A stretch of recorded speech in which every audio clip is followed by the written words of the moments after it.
কবিতাৰ শিৰোনাম জুয়ে পুৰা সোণ। কবি ঐজ্যোতি চুতীয়া। আনক দুখ দিলে এদিন নিজেও দুখ পোৱাৰ সম্ভাৱনা থাকে বুলি হৃদয়খনে কোৱা প্ৰতিটো কথাই সহমত পোষণ কৰি আহিছোঁ। এদিন তাৰ কথা শুনিয়েই বুকুৰ মাজত এটা ঘৰ সাজিলোঁ। ঘৰটো পচন্দ হ'লেও সুদ এটা ৰৈ নোযোৱা নহয়।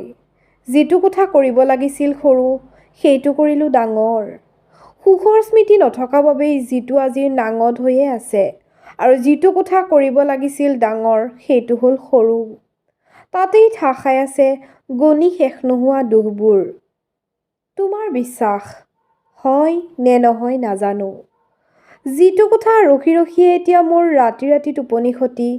আনকি সোণৰ খনি বুলি চোৰৰো এতিয়া সঘনাই তাৰলৈহে চকু।